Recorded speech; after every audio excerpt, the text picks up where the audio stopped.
네, 안녕하십니까. 생물 시사성 테마 특강 풀 버전 시작하도록 하겠습니다. 잘 아시겠지만 생물의 경우는 시사성 있는 문제들이 자주 출제되어 왔습니다. 여러 가지 좀 위험한 질병들이 돌았을 때도 출제가 되었고, 그다음에 분자생물학적인 연구 기법들이 뛰어난 기법들이 나왔을 때, 특히 뭐 노벨상을 수상한다던가 그런 연구 테마들은 출제가 되어 왔고요. 저는 그걸 시사성 테마라고 부르고 있습니다. 그래서 질병에 관련해서는 뭐 조류독감이나 5157, 그다음에 광우병 관련해서 프라이온 등이 출제가 됐었고요. 그다음에 뭐 분자생물학 연구기법은 에이포토시스, 세포사멸이죠. 또는 뭐 마이크로 RNA, 그다음에 마이크로 어레이, siRNA, 뭐 그런 문제들이 계속 출제가 되어 왔죠. 그래서 시사성 테마는 생물 뭐 변식의 생물 기본서에 그 내용이 없더라도 중요도가 높으면 출제가 됩니다. 그래서 그런 출제 가능성 있는 테마들을 모아서 매년 시사성 테마 특강을 해왔고요. 올해는 좀 너무 늦어졌네요. 죄송합니다. 제가 일정이 좀 빡빡해서. 자, 현재 시사성 테마로서 출제 가능성이 가장 높다고 생각하는 건 세 가지입니다. 첫 번째는 코로나 바이러스죠. 예. 몇 년 동안 전 인류를 고통스럽게 했던 사스코브2죠. 공식 명칭은. 2021년에 사스코브2 코로나 바이러스 관련해서 문제가 하나 출제되긴 했는데, 실제 그 문제는 코로나 바이러스 문제라기보다는 PCR 중에 역전사 PCR, RT-PCR 문제였습니다. 그래서 코로나 바이러스는 다시 언제든 출제될 수 있고요. 첫 번째고, 두 번째는 크리스퍼 캐스9이라고 유전자 편집 기법, 또는 뭐 우리나라에서는 유전자 가위라고도 많이 부르는데, 좀 생물학의 발전을 크게 앞당길 수 있는 혁신적인 기술이죠. 그런데 벌써 2023년에 출제가 됐습니다. 한 문제 출제됐고요. 그 다음에 세 번째로 중요한 게 여기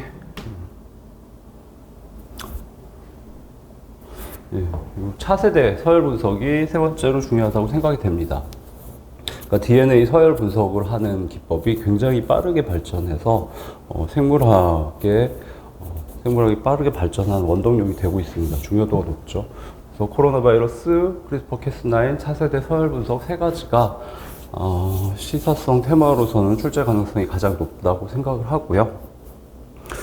코로나 바이러스는 좀 내용이 많기 때문에 특강을 따로 구성을 했습니다. 그래서 시사성에 관련된 거 두 가지, 코로나 바이러스 특강하고 지금 보시는 시사성 테마 특강 두 가지가 있습니다. 네, 지금 시험이 얼마 남지 않았기 때문에 수험생 여러분들이 공부하실 시간이 많지 않을 것 같아서 올해는 풀 버전하고 코어 버전 두 가지로 나눴습니다. 코로나 바이러스도 풀 버전, 코어 버전. 풀 버전은 좀 자세히 전체 내용을 설명드리는 거고, 코어 버전은 핵심만 좀 빠르게 설명드리는 거죠. 그 다음에 시사성 테마 특강도 풀 버전과 코어 버전으로 나눴고요. 코어 버전은 코로나나 시사성 테마나 이미 다 그 강의 동영상을 작성을 해서 지금 오픈 카톡방 같은 데서 이미 공지를 했습니다. 그래서 제 유튜브 채널을 하나 만들었는데,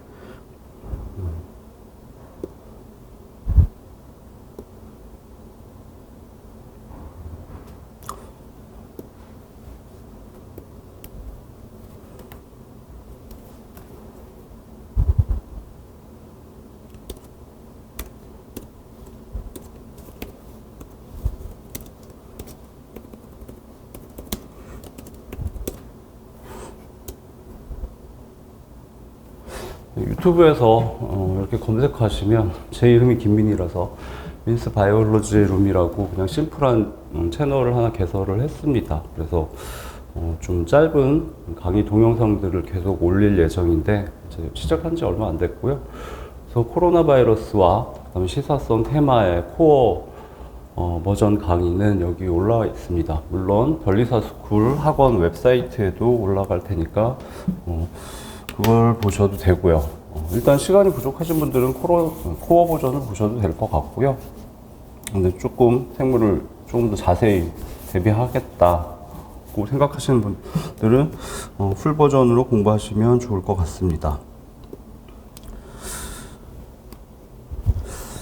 자, 그 다음에 풀 버전 두 가지는 학원에서 촬영을 해서 이제 학원 웹사이트에 올라가게 될 거고요. 둘 다 무료 특강입니다. 자, 그럼 본격적으로 시사성 테마 특강 풀 버전 시작하는데요. 시사성 테마 특강의 풀 버전과 코어 버전 차이는 말씀을 드리도록 하겠습니다. 일단 목차를 보시면 첫 번째 이제 기존의 시사성 테마에 해당되는 기출 문제들이 한 12문제 정도, 15년간 12문제 정도라고 보이고요. 그 자료에다 그 기출 문제와 해설을 수록을 했습니다. 근데 이 강의에서 굳이 설명을 드리지는 않을 거고요. 기출 문제들은 많이 풀어보셨을 테니까. 근데 혹시 꼼꼼하게 그 부분 기출 문제들을 풀지 않으신 분들이 있다면 자료를 한번 이용하시면 되고요. 해설이 자세해서 직접 풀어보시면 될 것 같습니다. 일단 기출 문제와 해설만 수록을 해놨고요. 자, 두 번째 시사성 테마 코로나 바이러스를 제외하고 중요한 게 크리스퍼 캐스9이었죠. 작년 2월에 이미 60회 출제가 됐고요. 자, 크리스퍼 캐스9는 한번 출제가 됐기 때문에 독립 문제로 또 한 번 출제될 가능성은 그렇게 높지는 않습니다. 근데 얘가 중요도가 워낙 높기 때문에 대신 향후에 독립 문제 한 문제는 아니더라도 한 문제가 있으면 지문이 5개 있을 수 있잖아요. 그 지문 중에 한두 개를 차지해서 출제가 될 수는 있습니다. 그런 케이스가 마이크로 RNA가 한번 독립 문제로 출제됐고 몇 년 후에 다른 이제 문제에 출제가 됐는데 지문 1개 정도 끼어서 나옵니다. 마이크로 RNA도 중요도가 높죠. 그런 식으로 출제될 수 있기 때문에 공부를 해서 대비를 해야 된다고 생각을 하고요. 자, 자료에는 크리스퍼 캐스9이 나와 있는데 그 앞쪽에 크리스퍼 캐스9은 DNA를 원하는 위치를 자르는 분자생물학 연구 기법인데 그 앞쪽에 제한 효소에 대해서 나와 있습니다. 제한 효소를 이해하는 게 중요한 이유는 제한 효소가 분자생물학이나 DNA 리컨비네이션, DNA 재조합이나 재조합 DNA 기법에서 원하는 그 DNA를 잘라내고 플라스미드 벡터도 잘라서 서로 이어붙일 때 자르는 가위 역할을 하고 몇십 년 동안 사용이 되어 왔습니다. 제한 효소도 뛰어난 연구 기법인데 좀 큰 단점이 있죠. 그 큰 단점을 극복한 게 크리스퍼 캐스9이기 때문에 앞으로 생물학에서 굉장히 파워풀한 툴이 될 겁니다. 그래서 제한 요소를 이해해야지 크리스퍼 캐스9까지 잘 이해를 할 수가 있고, 또 하나는 출제자가 제한 요소와 크리스퍼 캐스9을 같이 지문에 넣을 수 있기 때문에 서로 비교할 수도 있고, 그래서 두 가지를 다 공부하셔야 됩니다. 자료에는 제한 요소와 크리스퍼 캐스9이 나와 있는데 풀 버전에서는 제한 요소와 크리스퍼 캐스9을 다 설명드릴 거고요. 코어 버전에서는 제한 요소는 그냥 간략하게 말씀드렸고 크리스퍼 캐스9 위주로 설명을 드렸습니다. 자, 다음은 시사성 테마, 그 다음 중요한 차세대 서열 분석이죠. 차세대 서열 분석은 2000년대 초반에 이제 개발이 되었는데, 실제로 이전에 최초로 DNA 서열 분석을 기법을 만들어낸 사람이 생어라는 과학자죠. 예. 생어가 70년대 말 정도에, 1970년대 말 정도에 다이디옥시 메소드, 다이디옥시 방법으로 DNA 서열 분석을 하는 걸 최초로 개발을 했습니다. 그게 정확히는 1세대 서열 분석이었고, 이 차세대 서열 분석이라고 나온 부분은 사실 2세대 서열 분석입니다. 네, 1세대 서열 분석과 2세대 서열 분석이 당연히 출제가 되면 같이 나올 수 있습니다. 그리고 한 가지 문제는 이 차세대 서열 분석은 생물학적인 발전도 포함이 되지만 생물학에 사용되는 기계, 바이오머신이라고 하죠. 기계공학적인 측면이 되게 빠르게 발전한 부분이 있기 때문에 여기서 생물학적 지문을 그렇게 많이 뽑아내긴 좀 힘들어요. 기계공학적인 부분이 있기 때문에 그 부분이 출제될 수는 없죠. 그래서 지문이 부족하다 싶으면 출제자가 1세대 서열 분석, 생어의 다이디옥시 메소드와 차세대 서열 분석 지문을 같이 넣을 가능성이 큽니다. 그래서 두 가지 다 공부하셔야 된다고 보고, 생어의 다이디옥시 메소드는 이미 기출문제에 한번 나온 적이 있어요. 출제 빈도가 높진 않지만 그래서 원래 알고 계셔야 되는 부분이기도 하죠. 자, 풀 버전에서는 두 가지 다 좀 자세히 설명을 드릴 거고 코어 버전에서는 1세대의 생어의 다이디옥시 메소드는 좀 빠르게 넘어갔습니다. 그리고 주로 차세대 서열 분석에 대해서 말씀을 드렸죠.